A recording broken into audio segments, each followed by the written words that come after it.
Welcome class to Recipe Reactions. I'm your host, Professor Kitchen, and today we're going to react to a recipe called Moist Lemon Zucchini. I don't like that. Welcome to Recipe Reactions.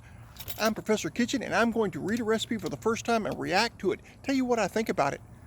Today we're going to be reacting to Moist Lemon Zucchini Pound Cake. Sounds interesting.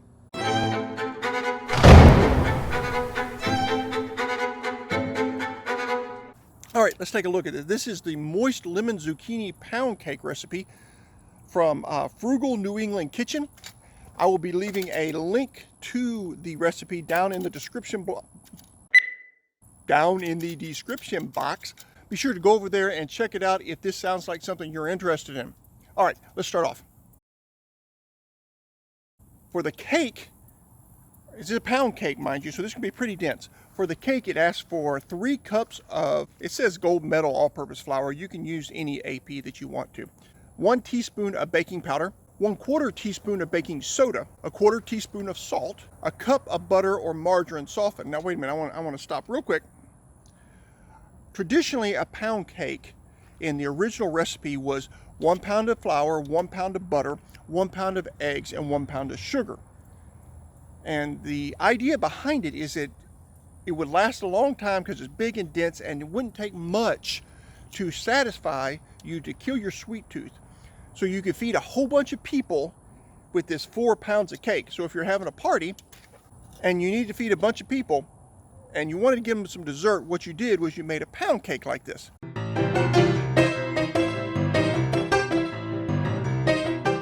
2 cups of powdered sugar. Okay, so that's a little bit different. Normally you wouldn't have powdered sugar in a pound cake. You just go with regular sugar. That's very interesting. 4 eggs, not a pound of eggs. 2/3 cup of milk. 2 tablespoons of lemon juice. 2 teaspoons grated lemon peel. That's where the majority of your lemon flavor for this lemon zucchini pound cake inside the cake itself is going to come from. Lemon juice doesn't really give a lot of lemon flavor. Gives a lot of acidity, acidity, and it does give a little bit of lemon flavor, but the majority of your lemon flavor is going to come from that lemon zest. Incidentally, I have a video on how to zest a lemon. I'm going to go ahead and link to it right up here so that you can go out and take a look at it, so you make sure you're zesting your lemon correctly. Very short video. And then 1 cup shredded zucchini. It says that that's about 1 medium zucchini, squeezed to drain. Zucchini is becoming very popular to add to dishes, and there's a really good reason why. First of all, it's got a lot more health benefits to it than regular flour. So you can replace some of the flour with the zucchini. Plus, with the fiber in the zucchini, it's going to hold on to the water and liquid a whole lot better, so that your cake or whatever you're cooking is going to be a lot moister, going to have a lot more liquid in it in the end product than it would without the zucchini. Lemon glaze for the pound cake. 1 cup of powdered sugar. Doing all powdered sugar in this recipe. 1 tablespoon butter or margarine softened. 1 tablespoon of half and half.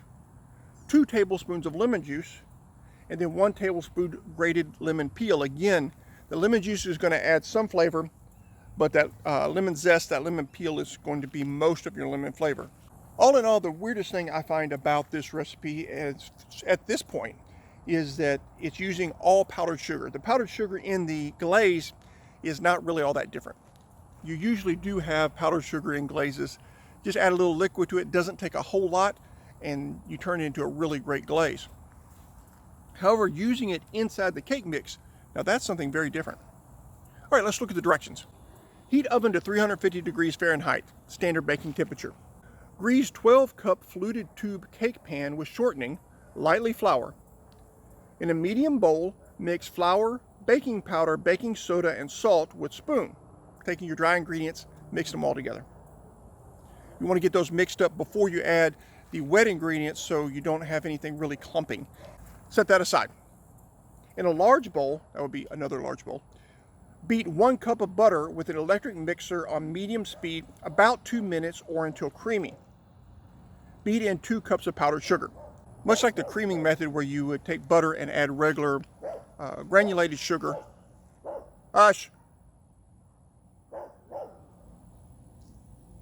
Yeah, you done good. You protected us from the evil, whatever that was.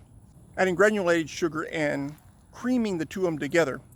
But there's going to be a difference here, because with granulated sugar, one of the things that happens is when you do the creaming into the butter, it creates these little bitty air pockets because of the little crystals don't dissolve instantly.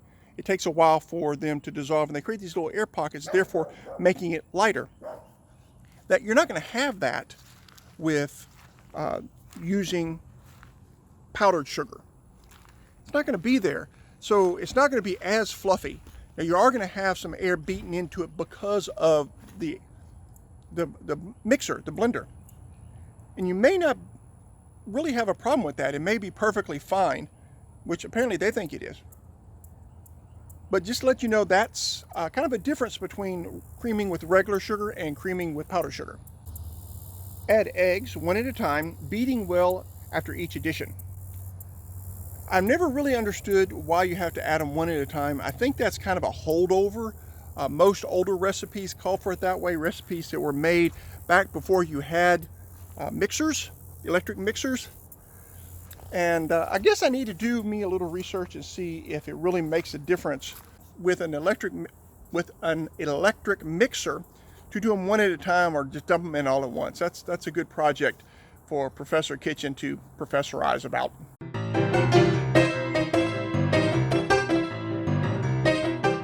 Where was I? Oh yeah. Add eggs one at a time, beating well after each addition. Add flour mixture to butter mixture alternately with milk. So you have your butter mixture there. Now you're adding some flour, mix it up a little bit, add a little milk, mix it up a little bit. What you're doing there is making sure, again, trying to not have any lumps. When you're adding a little bit at a time, if you add them, okay, let me back up. If you add them all at once, if you add all the flour and then all the liquid, what can happen is you can have some balls of flour where the outside of it gets all the liquid sucked into it, and the inside doesn't have any. And it kind of gets stuck there because the flour will just stick itself into this little ball, and then you're not getting a whole lot of enough beating to separate that. So you might have these little clumps of flour in your food, and you don't want that. So adding them one at a time, alternating back and forth, great idea. Beating well on low speed after each addition. Keeping on low speed. Don't throw your stuff everywhere. As you're adding flour, especially if your beater's going too fast, you're going to throw flour everywhere and just going to make more of a mess than you are going to make a pound cake. Beat on low speed for 1 minute. So after you get done, continue beating for 1 minute. Stir in lemon juice, lemon peel, and zucchini. So you're adding your flavorings and your moisture all at the same time. Spoon into the pan. Bake 50 to 60 minutes or until toothpick inserted in the center comes out clean. That's pretty standard. Cool 15 minutes in pan, remove from pan onto serving plate. Cool completely about 1.5 hours. 1.5 hours. That is a long time to cool. Do they live on the equator? It says frugal New England kitchen. I thought it was colder than that in New England. Do they have their heater going? Wow, that's a long time to cool completely. But maybe it does. I could be wrong. In 1 quart saucepan, heat all glazed ingredients just to boiling over medium heat, stirring constantly. Remove from heat, let stand 30 minutes until slightly thickened. Drizzle over cake. That's very interesting. You shouldn't need to heat it. You just have powdered sugar. Well, you do have margarine, so, but I'm not sure you needed. I disturbed it. Katie did. I'm not sure that you need to bring it to a boil. You just really need to bring it up to heat to where everything incorporates together. If you were doing regular granulated sugar, then yes, I could definitely see where you maybe need to bring it to a boil to make sure that all the sugar is dissolved. You don't want any sugar crunchies. However, you're using powdered sugar. You shouldn't really need to bring it up to a boil. Do you need to heat it till everything incorporates? Definitely. It's got the butter in there. But you might be able to bypass that completely by melting your butter first and then pouring it all together. You may not need to heat everything, just melt your butter. I'll have to try that, or maybe you try it. Try that. You do it one way, whatever way you think is best, and let me know how it turns out for you down in the comments section, so we can see different people trying it different methods and find out if it comes out any good, any different way. Let me know. After you get it thickened, then you drizzle it over the cake. Overall, it sounds like a really delicious recipe, especially if you like lemons.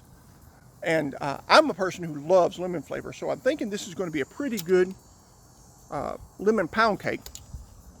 Typically with cakes, you're going to need some sort of icing over the top in order to really bring out the flavor. Just having a flavored cake usually doesn't really make the impact that we want on a dessert.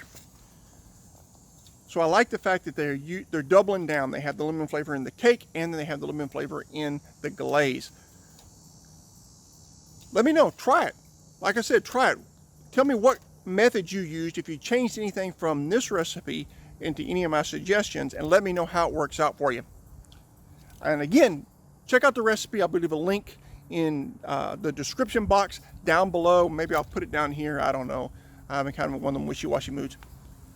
Hope you all have a great day, or hope you all have a great day, week, whatever you got going on. I hope it's awesome for you, and we'll see you next time. Class dismissed.